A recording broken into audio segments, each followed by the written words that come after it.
Welcome back to The Source on Texas Public Radio. I'm David Martin Davies.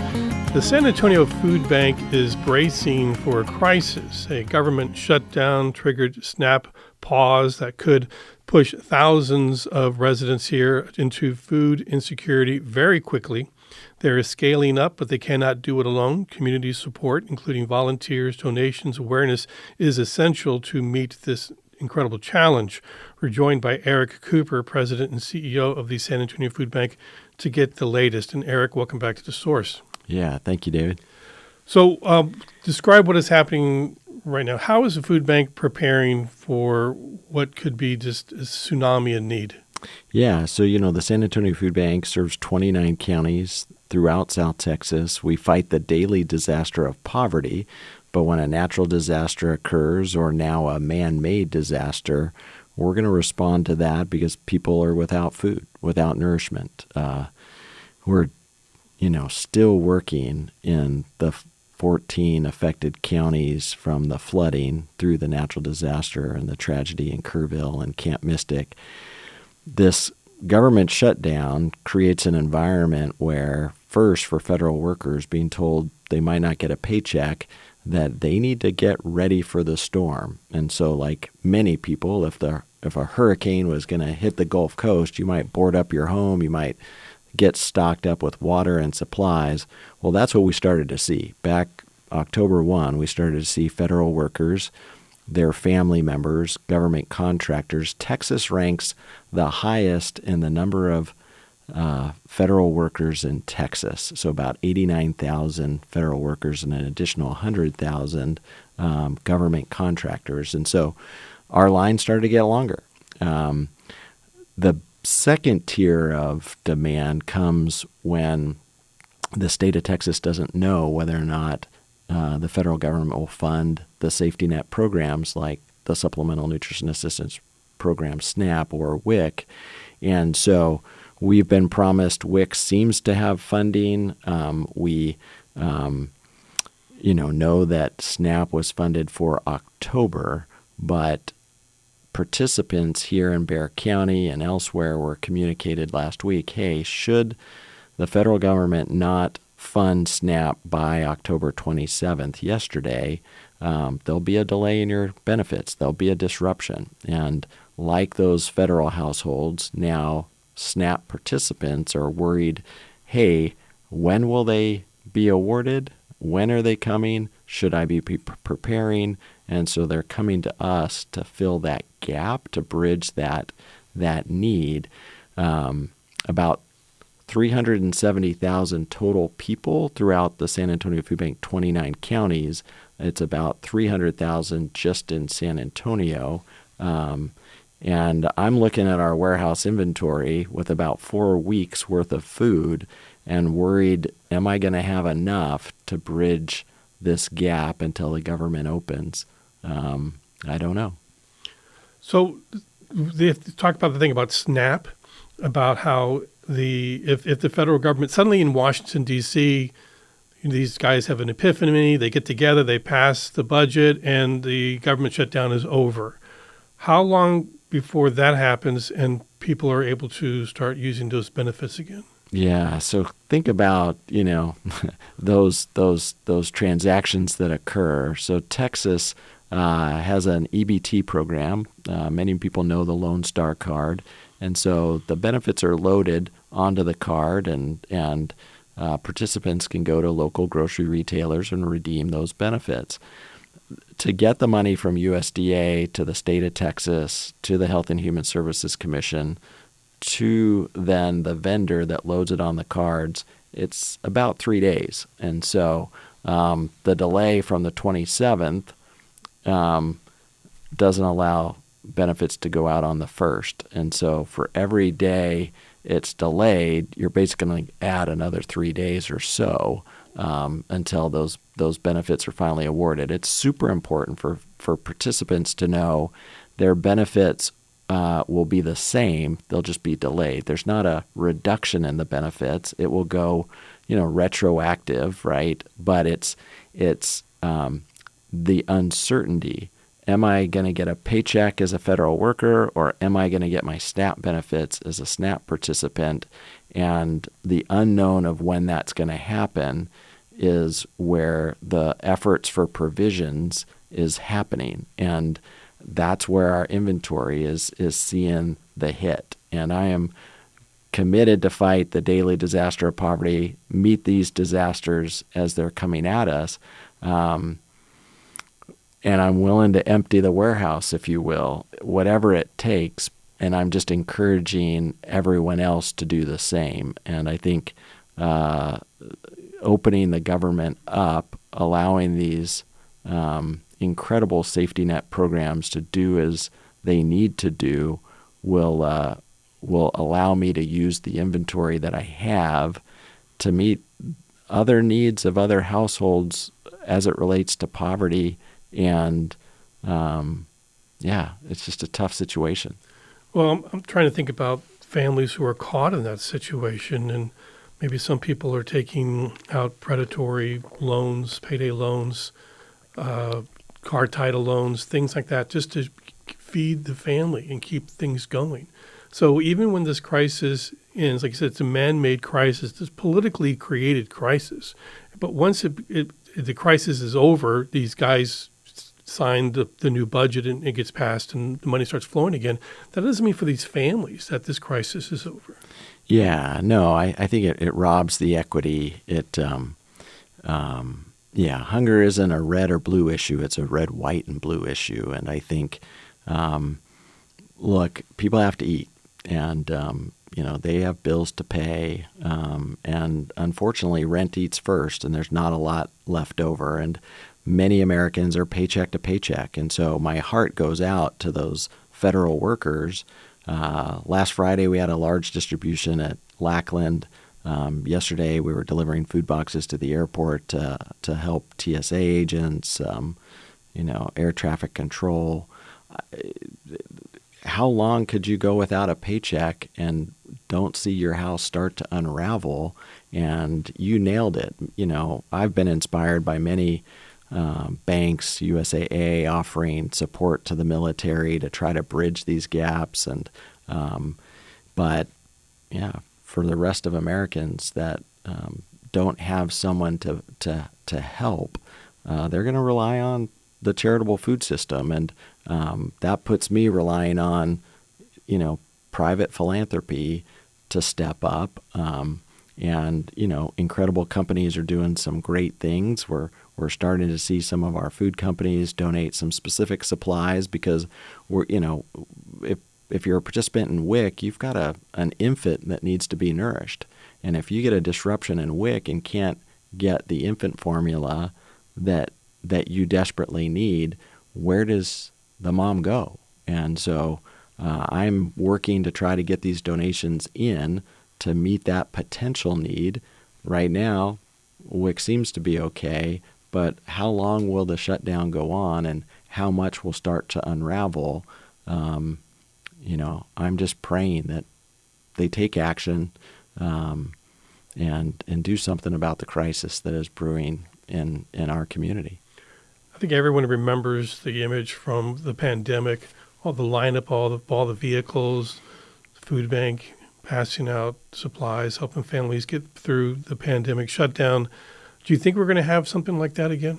Yeah, absolutely, David. I mean, what I don't think most people understand is that, the pandemic brought unprecedented demand. And then things started to get better as the economy started to open up. But as inflation really got root and the economy hasn't been fully restored, people are getting farther and farther behind. And so, we're feeding, roughly 120,000 people a week. That's pandemic level. That is our reality before the government shutdown. So we're estimating we could see about 50,000 more people as a result of the government shutdown, which takes us to levels that we haven't seen. And will we be able to survive that kind of demand when so much of our support comes from individual donors, food companies, food drives. You know, it is scary for me, but I am in more fear for the families because they have to nourish their loved ones. They need food, and we're just going to do everything we can to help. And children and seniors are especially at risk right now. Talk about that. Hands down, right? Like just imagine a senior not fully understanding maybe how the impact's going to hit them, other than they've been told that, hey, your benefits won't come. Well, you know, I talked to a grandmother who actually is still working for the Social Security Administration.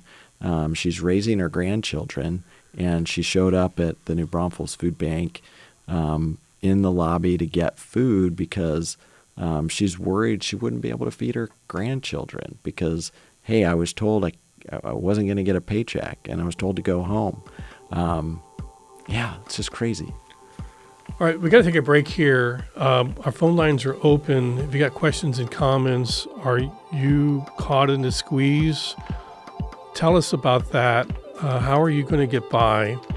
What do you expect? What can the food bank do for you? Give us a call, 833-877-8255, 833-TPR-TALK.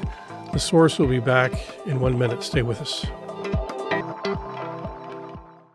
Support for the Source podcast comes from UT Health San Antonio, South Texas' largest academic research institution, where what is discovered in its labs translates into life-changing patient care. More at uthealthsa.org. Tired of spending so much time and money on vehicle maintenance and repairs? Make this October Cartober when you donate a car, truck, or RV to TPR. Visit tpr.careasy.org or call 877-486-1227 to get started.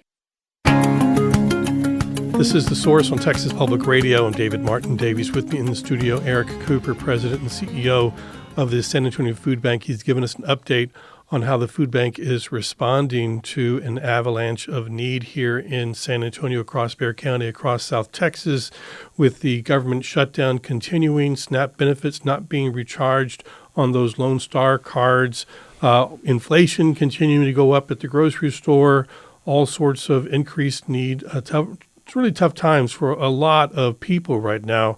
And the food bank, in reality, it's doing a lot, but it can only do so much. So let's get a clear picture of what is happening. Give us a call, 833-877-8255,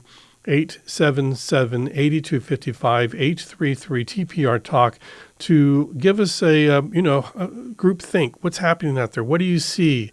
Tell us what's happening with you and your family. So, Eric, the SNAP benefits, it's so many people depend upon SNAP. Is the food bank even capable of making up that gap, even if your warehouses were full? Yeah, I think one way to frame it, David, is that across the country, 200 food banks, we all make up a national network called Feeding America. And for every one meal the Feeding America food banks put out, SNAP provides 9. So when you think about the recent SNAP cuts as it relates to policy change, to SNAP, more than what we distribute in a year was eliminated from the SNAP program, and that's a big avalanche of need that is going to be coming our way. You add the government shutdown, where those that are participating and getting those 9 meals, if you will, for San Antonio, 300,000 people getting roughly $50 million a month in benefits that average, about $379 per household. That $379 per household is what they rely on to feed their family. And should there be a delay in getting their benefits, they're not going to be able to grocery shop. And so how long can they go? They're going to reach out to the food bank to bridge that gap. We're going to do what we can to get them groceries, And we want anyone that was impacted by the government shutdown, or if you're just struggling, to reach out to us at the food bank. Our main number at the helpline is 210-431-8326. You could also go to our website, safoodbank.org. Just hit the Get Help button. That will help navigate you to where the closest distribution of food is. Many of our food pantries, church-based food pantries, nonprofits, they're all reporting uptick in demand. They're doing all they can to keep up, and they're doing an incredible job. But they're asking me, will you have our inventory? Will you have the food that we need to serve these families? We want to also make sure that those impacted by the federal shutdown that were federal workers, right? You may not have ever had to ask for food before, but we're here to help. And so please call, go to the website. There are some programs that are administered on site in workplace. And so if you're a leader within those federal agencies and you know that we can help your essential workers that are showing up and not getting paid, reach out. We'll do what we can to make sure we get food boxes, groceries to you so we can get those to those impacted by this. Let's go to a caller, 833-877-8255. Lucy, thanks for calling in. You're on the air. Go ahead, Lucy. Hi. I just wanted to offer that one of the ways that I help people is by using a Facebook group called Buy Nothing San Antonio. And sometimes people put up their need for food, specific items, or, diapers and things like that. And I just, when I see something up there that compels me, I just contact the person privately through Facebook and, ask them how I can help and donate. Actually what I do is arrange an Amazon delivery of whatever the items are. And I really like doing that, but also we got to help people. Yeah, we do. Yeah. And Lucy, you're doing that. We appreciate you calling in. And when you're telling us the story, it's probably going to inspire a lot more people to do the same thing. So thank you for calling in. So if someone has not engaged with the food bank before and they finally say, I just got to do it. I just know I have nothing else. I got to go to the food bank. How do they do it? Yeah. Well, again, it's very dignifying. I think, the tragedy sometimes is none of us want to ask for help, and help sometimes it makes it feel like you're failing in some way. Well, I think the government failed us in this case, right? It's not the federal workers' fault. It's not, those SNAP participants. It's the government shutdown. And so please, it just starts with making a phone call. Again, 210-431-8326 is the helpline, or going to the website, safoodbank.org, and hitting the Get Help button. You're gonna see where distributions are, where you could go and get food. You could talk to a caseworker. It's important too if folks are always like, well, I guess I shouldn't apply for SNAP. I lost my job and I guess the government shut down. That all of that is still working. So you can still apply for SNAP. Your benefits will go retroactive to the date that your application is submitted. Now, we don't know when you'll actually get those benefits until the government opens back up. But, these systems are in place. They'll deliver at some point. And I think the real story here is bridging the gap. So your comment about, not getting creative and going to predatory lenders or trying to figure out, those type of strategies. But it's a little bit more like what Lucy said. I mean, these times you lean on family members, friends, those social networks, and the charitable food system. There are incredible people here in San Antonio that have donated so that the food bank can provide the food that we provide. And this is why we exist. One inspiring aspect of the shutdown is that, many of these federal workers who have dedicated their lives to service are being told not to come to work, and they don't know if they're going to get a paycheck, and so they're choosing to volunteer. They're coming to the food bank to give their time so that they can help, because they know that their coworkers might need us. And I think let's follow that type of example and do everything we can to get through this together and nourish. So the government shutdown the conflict is that the Democrats don't want to vote for the new budget, borrowing a power for the government, because they're fighting to keep the Affordable Care Act premiums unchanged. But the Republicans' plan is to raise those premiums 20, 30, 40% or more. If those premium raises go through, that's also going to hurt hunger in our area. People, your grocery bill basically comes last for a lot of people. Got to pay your utilities, got to pay your rent, got to pay your health insurance, and what left over you're able to spend on the pantry. But it's getting smaller and smaller. Yeah, I tend to sometimes think of the food bank as the greatest rent subsidy, right? I mean, I think that's the challenge when it comes to nourishment and groceries and meals. It's much more efficient for the food bank to distribute groceries through pantries, and families get the food and take it home and prepare it themselves. It's much more expensive if you have to prepare meals and run kitchens, and our shelter kitchen, provides, thousands of meals to the homeless.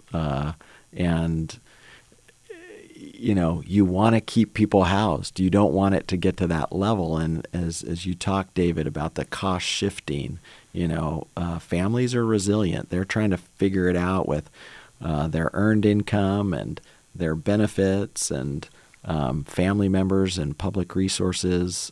How do they make it all work? The reality is they're not keeping up. They're hand to mouth. They're paycheck to paycheck. And so the decision to go into a disruption like the shutdown catches people in a vulnerable place. And so that's the effect of these longer lines at food banks. I mean, they have to eat. Well, if you're doing more food distribution, Eli emailed me the question, do you need more volunteers? Yeah, thank you, Eli. We absolutely do. We opened up some new shifts to accommodate the line. Imagine the line getting longer. It takes a little more time. So we opened up new shifts to try to be mindful of people's time. And so that need is taking more volunteers. So please, same website, safoodbank.org. If you're in Comal County and want to volunteer at the New Braunfels Food Bank, it's nbfoodbank.org. But yeah, all ages, all abilities needed to volunteer. Bring your corporation, bring your club, school, church, but come. And people can donate directly to your website. They sure can. We continue to be as efficient as we can. $1 equals 7 meals out the door. So those are grocery meals. But anything that anyone can do, including our elected officials, to move towards a resolution, the sooner the better, I think will alleviate some of the hardship that we're seeing. Eric Cooper, President and CEO of the San Antonio Food Bank, thanks for coming by the studio today and giving us an update. Let us know how things go. We want to this story is a priority for us in the newsroom, and we want to be able to tell this story. We don't want this to be a hidden problem. We want people to really know what is going on and see it and hear it. And so, Eric, thanks for coming by. Yeah, thank you, Dave. That's The Source on Texas Public Radio. Thanks for listening.